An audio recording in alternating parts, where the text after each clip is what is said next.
اہل سیر نے ایک واقعہ اپنی کتابوں میں لکھا کہ حضرت عائشہ رضی اللہ تعالیٰ عنہ سے روایت ہے کہ ایک صحابی رضی اللہ تعالیٰ عنہ بارگاہ رسالت میں حاضر ہوئے،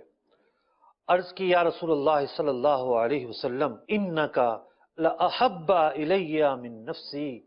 یا رسول اللہ صلی اللہ علیہ وسلم آپ میری جان سے بڑھ کر مجھے محبوب ہیں،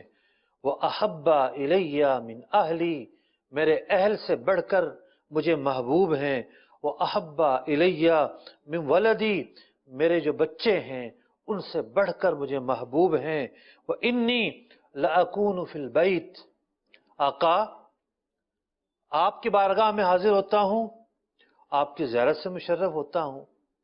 اور جب میں اپنے گھر چلا جاتا ہوں فَأَذْكُرُكَ تو پھر میں آپ کی یاد میں کھویا رہتا ہوں۔ یا رسول اللہ صلی اللہ علیہ وسلم فما اصبر حتی آتیکا، مجھے وہاں بھی صبر نہیں آتا، میں اس یاد کو ناکافی سمجھتا ہوں، آپ موجود ہیں، میں یہاں آ جاتا ہوں، یہاں آ کر آپ کی زیارت سے مشرف ہو جاتا ہوں۔ پھر عرض گزار ہوئے یا رسول اللہ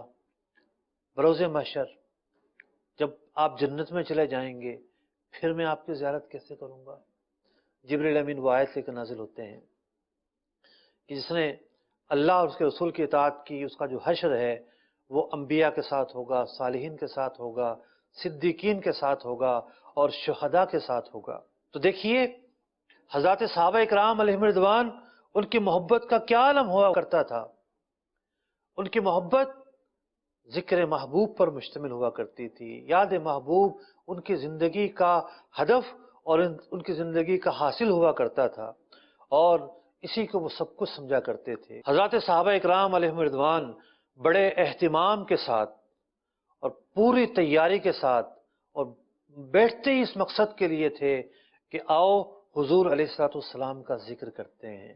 حضور کی باتیں کرتے ہیں، حضور کی یاد مناتے ہیں، حضور علیہ الصلوۃ والسلام کا تذکرہ کرتے ہیں۔ نسائی شریف کی حدیث ہے، حضرت سیدنا امیر معاویہ رضی اللہ تعالیٰ عنہ سے مروی ہے ان رسول اللہ صلی اللہ علیہ وسلم خرج علی حلقۃ، صحابہ اکرام علیہ رضوان کا ایک وفد، ایک حلقہ اور ایک محفل جمی ہوئی تھی۔ نبی اکرم علیہ الصلوۃ والسلام تشریف لاتے ہیں،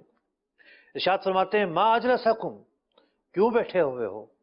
کیا کر رہے ہو؟ قالوا جلسنا ندعو اللہ ونحمدہ علی ما ہدانا لدینہ ومنا علینا بکا،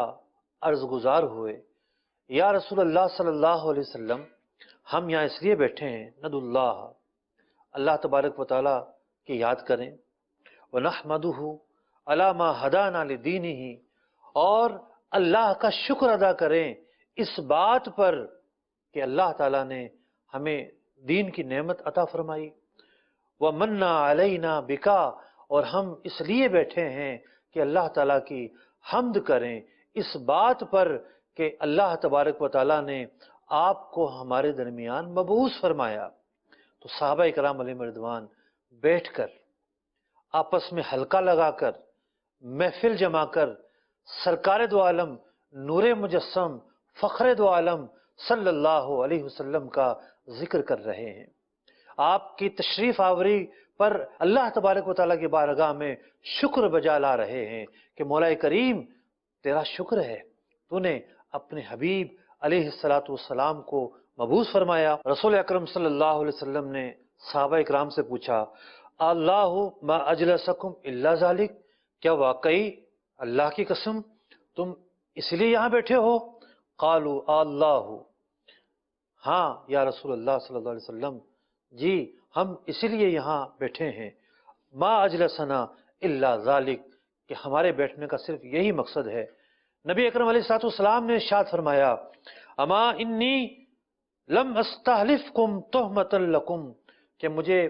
ایک قسم جو تم سے لی گئی اس لیے نہیں لی گئی کہ تمہارے قول پر کوئی شک ہے، بلکہ بات یہ ہے انما اتانی جبریل، جبریل میرے پاس آئے ہیں، فاخبرانی مجھے آ کر خبر دی ہے ان اللہ عز وجل یباہی بکم الملائکہ، کہ اللہ تبارک و تعالیٰ تمہارے اس عمل کی وجہ سے فرشتوں کے سامنے فخر فرما رہا ہے۔ تو دیکھیے